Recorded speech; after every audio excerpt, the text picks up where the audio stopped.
Hi everyone, today I'm talking about Star Wars The Force Awakens. This is my review for that. I think it's going to be really cool and different from other people's reviews, and I hope you guys enjoy it.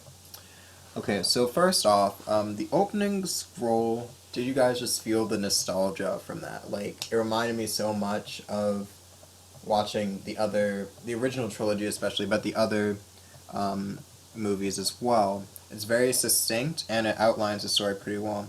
And for people who are confused, just to clarify, the New Republic and the First Order both control different parts of the galaxy. It's like two different countries. And the New Republic is funding and supporting the Resistance. So some people were confused. They thought the Republic and the Resistance were the same thing. But the Resistance is. Oh, by the way, there are spoilers for this, obviously. But the Resistance is the one that was alive at the end. The Republic was essentially destroyed, as far as we know, or at least its center was destroyed. Anyway, so I thought the first 20 minutes of this movie were really, really amazing. They were actually probably like my favorite 20 minutes of like any Star Wars movie, to be totally honest. Although this might be tied with like Empire Strikes Back for like my favorite. Return of the Jedi is also really, really strong. But I think The Force Awakens is like top three probably out of all the films. But anyway, there was just so much that I loved. So there's that first shot of the Star Destroyer covering the planet. I think that was Jakku. Then there was Finn's reaction to, seeing his stormtrooper comrades die. The one that was shot by Poe anyway. Then there was Poe versus Kylo Ren. And there was Finn and Poe escaping and their little bromance. I thought that was really, really cool. Oscar Isaac and John Boyega did a fantastic job. I hope you all will agree with that. So next, I thought the shot of Rey watching when we are introduced to Rey after that sequence, and you see her scavenge for a bit, and then there's a shot of Rey cleaning the scrap metal that she's found, and then you see her briefly look at this old woman. And I think that really shows that J.J. Abrams was trying to say that, like, what Rey is thinking about is if her family doesn't come back for her, she's going to grow old and be like this woman, just finding all this scrap for the rest of her life. And that's not something she wants. Um, and then later on, Rey encounters BB 8, and there's the setup about why she isn't going to sell him later on, where she's like, oh, this is Tito, he doesn't respect anyone, so she considers BB 8 to be a person from the get go. And then later on, people are wondering like, oh, why it's unrealistic that she wouldn't sell him, but like in the lines earlier, it shows that she thinks BB-8 is a real person, and the same way that like, if I were to ask you, oh, if you could like sell someone in order to like eat for the rest of your life, or like be rich and in comfort for the rest of your life, you wouldn't even consider that, like most people at least.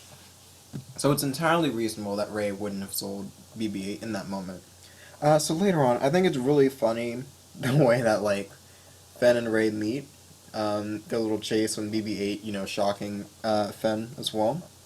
Um, and there was some really nice camera work in there, like high speed chase. Oh, and like right before the high speed chase or whatever, when they get in the Millennium Falcon, Finn and Rey, they both they kind of share this look after Finn tells Rey that she's like a pilot in the Resistance, and then Rey's like, ooh, and you can kind of see like this sparkle in her eye, and she is kind of, I think she's like attracted to him in that moment, and at least on like second and third viewing, and they're kind of just setting up.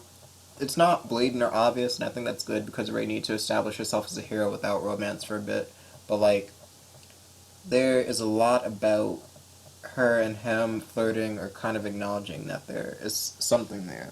I think that's really cool. Next. And then Han and Chewie, when they enter the scene, it's really interesting how I think Han Solo is great, and I think Chewie is great too. Chewie has these great facial expressions, and I just commend him, the actor in the suit, for doing that. Like when he's making these funny lines, when he's like making fun of Han Solo, when he's like being aggressive against Finn and stuff like that. It's just really, really cool, and his little laughing and stuff. And there's this part where when Han and Chewie find Rey and Finn on the Millennium Falcon, and then the other people get on board, and then Han Solo's like, I have to do what I always do, talk my way out of it, like, like I always do. And then Chewie goes, "Arr!" And then Han goes like, every time, yes I do, every time. And it's just like the funniest line. I think that's so great. And then Han Solo has these other funny lines like, there's always a way to blow it up.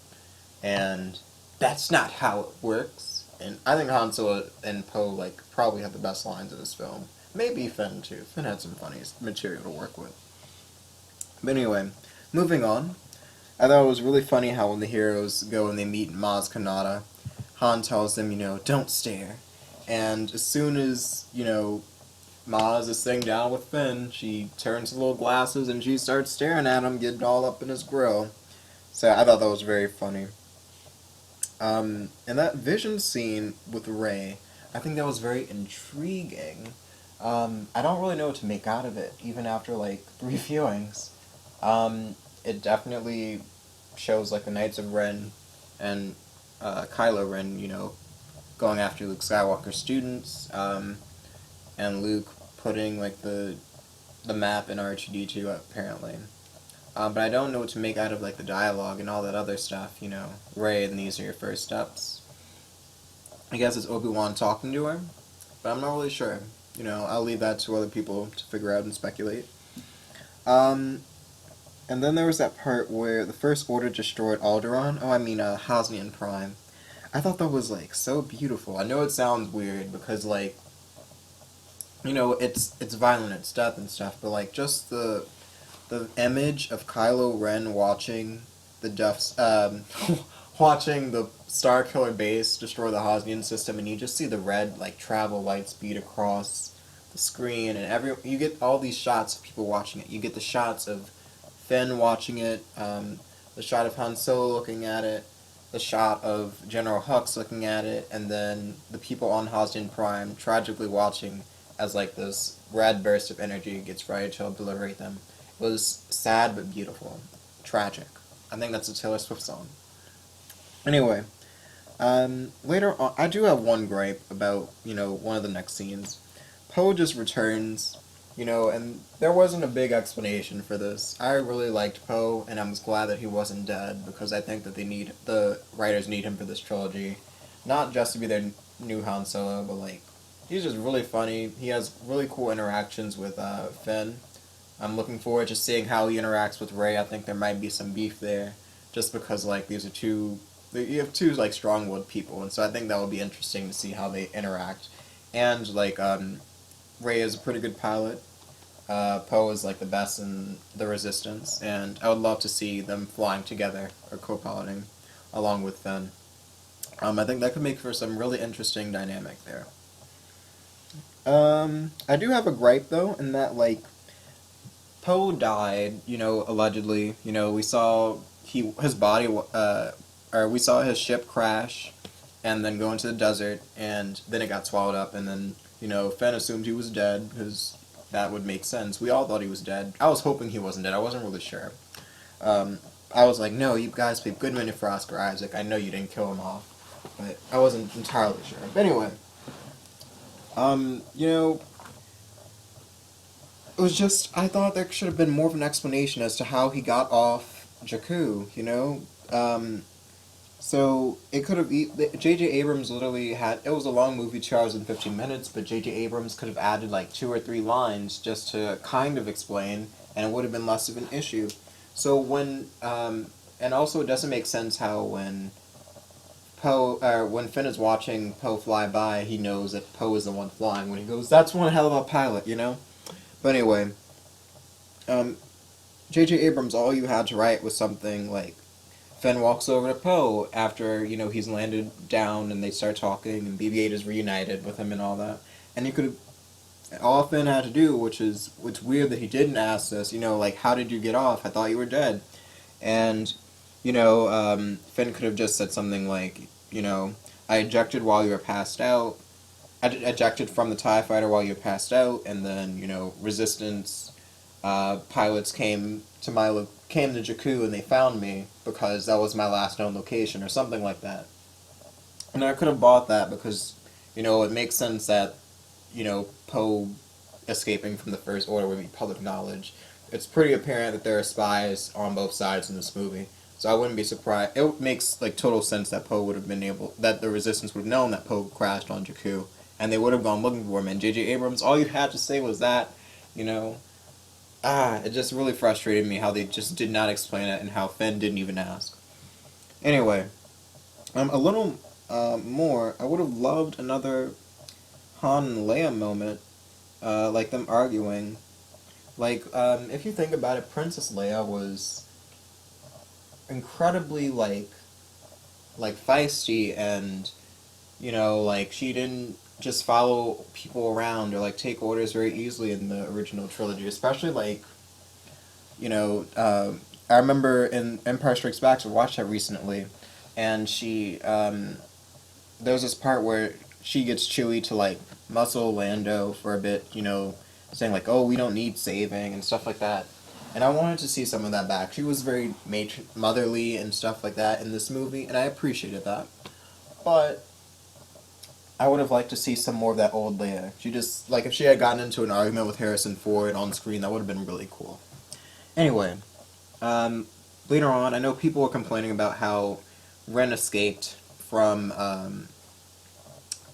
Ren escaped, like, using the Jedi mind trick, and I think that could have been fixed if we had just gotten a line about, like, her knowing about the trick. Like, if when she said, like, the Jedi were real, when she was talking to Han Solo earlier on, if they had just said something like, Jedi are real, the mind trick, that was real too, or something like that, I could have believed it. You know, if they had just dropped a little nugget earlier on, that would have been cool.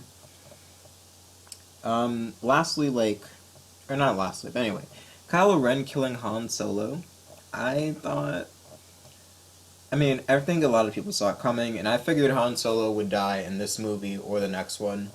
I wasn't sure which, just because I knew Harrison Ford wanted Han Solo to die in Return of the Jedi, and I thought you need the threat to be bigger by like having someone killed off. But wasn't sure which film that'd be. But it was this one, and it was pretty cool how like when the light came out from when the Starkiller base killed the star, and all the light vanished on the bridge.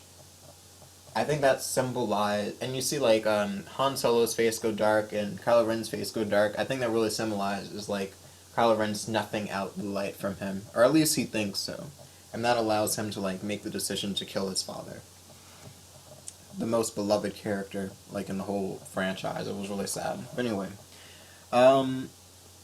lastly, I'll just talk about the lightsaber fights for this part of the review. I really like the lightsaber fights, you know, like, they were very aggressive, you know, so we have Finn versus Kylo, and then Rey versus Kylo, which is all really kind of one fight. But anyway, the combat between Finn and Kylo, you were very much into it, like, the whole time you're like, oh, I don't know who's gonna make it out. I think, especially because there were two characters fighting against one, you thought one of them might die. And that wasn't the case, at least. And it really heightened it, and it made it risky. You weren't entirely sure. You were hoping that everyone made it out alive. And thankfully, all three of these characters did, because they are amazing, they are fantastic, and they're really going to carry this thing. My only issue is, I wish that, people have already pointed this out, but I really do wish that the music during these lightsaber fights was a lot more, like, intense. Like, Duel of the Fates, Battle of the Heroes, Anakin versus Obi-Wan style, like, as much, like, stuff as people talk about with the prequels, like, the prequels had some fantastic movie for these lightsaber battles, and I would have appreciated that a little more in this film. Also, like, these lightsaber fights are definitely way better than the original trilogy fights, where they just kind of hit each other, with the exception of maybe, I think Vader versus Luke in Return of the Jedi was also, like, a really good fight. But I would have appreciated something a little more, like, aggression, or a little more, like, flair in these lightsaber battles. Something along the lines of, like, what we got from Anakin versus Obi-Wan, and Darth Maul versus Qui-Gon Jinn and Obi-Wan. But otherwise, I think The Force Awakens was amazing. If you haven't seen it, I hope you have, because I gave lots of spoilers. You know, go and see it. It was really great. And thank you for watching this video. I'll be posting something else pretty soon. Bye.